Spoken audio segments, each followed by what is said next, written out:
Chaque année, la Vélodyssée séduit des touristes en quête de vacances responsables, insolites et reposantes. Longue de 1290 km, cette véloroute de Roscoff à Hendaye permet de découvrir à son rythme la diversité des paysages qui bordent la façade atlantique française. Pour ce numéro spécial vacances, d'ici tout va bien, nous avons souhaité enfourcher notre vélo sur quelques kilomètres de la Vélodyssée, en Gironde, plus précisément sur les bords du bassin d'Arcachon, entre Arès et Arcachon, soit une quarantaine de kilomètres. À nos côtés pour cette balade et pour nous guider, l'invité d'ici tout va bien est Jacqueline van der Zalm-Montus, responsable de l'itinérance vélo en Gironde au sein de Gironde Tourisme. Bonjour Jacqueline van der Zalm-Montus. Bonjour. Avant d'évoquer la balade entre Arès et Arcachon sur la Vélodyssée, les amoureux du vélo ont de belles opportunités de balade en Gironde. Vous pouvez nous présenter un petit peu les itinérances possibles sur ce territoire de Gironde ? Oui, donc on est donc bien en Gironde avec un réseau de pistes cyclables et des aménagements cyclables qui existent depuis longtemps. Je pense que la Gironde était vraiment un département qui était à l'époque un peu en avant sur son temps, où le vélo a toujours été un élément majeur pour découvrir toute notre offre touristique, et donc notamment sur la Vélodyssée qui va donc en Gironde de Soulac en mer jusqu'à pratiquement au sud de la dune de Pilat, où on découvre sur 160 km donc toute la façade atlantique à vélo en travers la forêt, les dunes et les grands lacs du Médoc. Ah oui, et donc vous avez aussi un tour de Gironde, ça c'est aussi un peu nouveau, ce n'est pas la Vélodyssée, mais vous proposez aussi ce genre de parcours au sein de la Gironde. Oui, donc on avait des pistes cyclables un peu partout, donc dans le département qui était dans sa majorité, qui ont été aménagés sur des anciens chemins de fer. Après, donc en 2012, la Vélodyssée, en 2014, le canal des Deux Mers à vélo qui va de Royan en Charente-Maritime jusqu'à Sète sur la Méditerranée, donc il traverse aussi tout le département et qui fait, c'est des grands itinéraires, canal de Midi, canal de Garonne. Et de beaux paysages là aussi. Oui, des beaux paysages là aussi. Et comme on avait ces deux grands itinéraires qui traversaient déjà le département, on a décidé de créer ce tour de Gironde à vélo pour qui permet donc de découvrir vraiment toutes les atouts du département, et ce qu'on retient, le retour qu'on a, les premiers retours qu'on a des clients, c'est vraiment la diversité des paysages qui donne à cette tour de Gironde vraiment qui la rend vraiment très attractive pour les cyclistes. Et quand vous dites ça, le Tour de Gironde fait combien? Je pense que de kilomètres, et on passe, je suppose, dans des paysages, on passe dans les vignes, très certainement aussi, à travers ce parcours. Oui, le Tour de Gironde, donc il fait 480 km. On traverse, on commence où on traverse, un tour, donc on peut le commencer où on veut, mais nous, on a joué sur la notoriété aussi de Bordeaux, donc on va dire qu'on va commencer dans le centre-ville de Bordeaux. On traverse les vignobles de l'Entre-deux-Mers. On traverse tout le parc naturel régional des Landes de Gascogne sur cette partie sud. On contourne une partie du bassin d'Arcachon, justement entre le Tech, où il y a un parc ornithologique qui est très connu, jusqu'à Arès, et on rejoint le littoral girondin et on remonte donc vers Royan. On traverse encore les vignobles du Blaye, on traverse le Médoc et on arrive sur Bordeaux. C'est toujours un peu difficile quand on n'a pas de carte devant soi. Oui, bien sûr, mais on va en reparler. Où trouver ces informations, on en reparlera en fin d'entretien.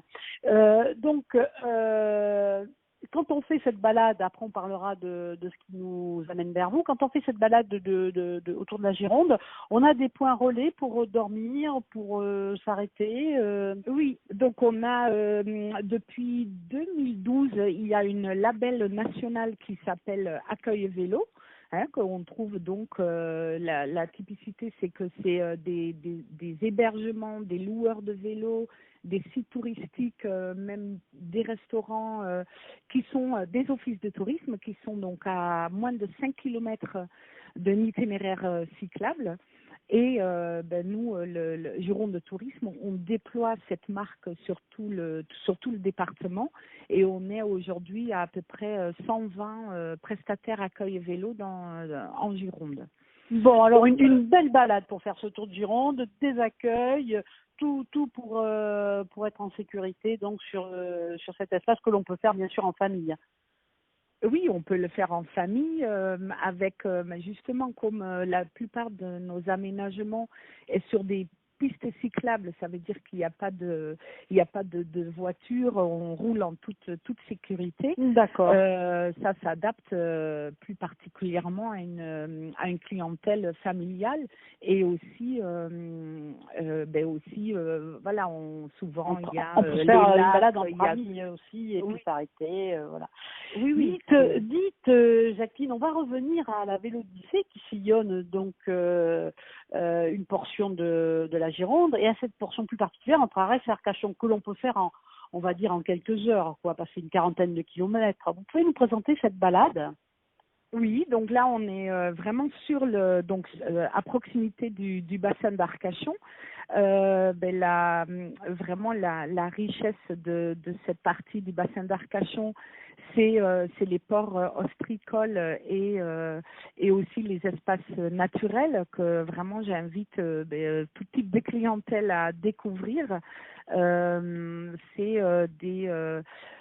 C'est des zones qui sont certes touristiques, hein, on ne va pas dire qu'il n'y a pas de touristes. Oui, surtout en été. En août, oui. Mais il y a quand même beaucoup d'espace et beaucoup encore de nature. Il n'y a pas des grandes résidences. On reste dans quelque chose de très authentique, très naturel et charmant, pittoresque. Ça invite vraiment à des pauses. On a développé depuis quelques années dans les petits ports ostréicoles qui sont très typiques et très différents selon les villages, donc Arès, Andernos, il y a Biganos aussi un peu plus au sud. C'est des petits villages ostréicoles très colorés où il y a des ostréiculteurs qui ont mis en place dans leur cabane des dégustations d'huîtres, accompagnées souvent avec un petit vin blanc bien fruité de l'antre de mer. Et c'est les postes que vous nous proposez. Oui, on est vraiment dans la découverte, dans la découverte déjà d'une économie, d'une culture, d'une économie locale, la rencontre avec les gens qui travaillent, parce que c'est pas que pour les touristes, c'est vraiment leur lieu de travail pour les ostréiculteurs, mais en même temps on peut en profiter, déguster des huîtres vraiment au plus près de la production, je dirais. Ouais, on a compris direct je dirais du producteur au consommateur en direct, c'est ce qu'on n'arrête pas de favoriser chez nous. Dites, cette balade, elle se fait uniquement sur des portions où il n'y a que des vélos. Ou je crois où le vélo électrique est aussi peut-être maintenant. Le vélo électrique, on peut le pratiquer partout, mais c'est vrai que nos aménagements cyclables s'y prêtent bien. C'est qu'on constate, c'est que le vélo électrique, ça permet aussi à des gens qui ont une différence qui sont pas au même niveau. Physique. De partir en petit groupe et aussi ça permet pour des familles d'avoir des remorques avec enfants ou avec bagages derrière le vélo, et donc ça facilite quand même un peu nos déplacements. Tout à fait. Donc ça c'est vraiment c'est praticable partout. D'accord. Pour revenir sur cette portion entre Arès et Andernos. Là, oui, il faut vraiment, parce que les pistes cyclables, comme je disais tout à l'heure, sont sur des anciens chemins de fer. Donc là, il faut sortir. J'invite surtout les gens à sortir un peu des sentiers de l'itinéraire officiel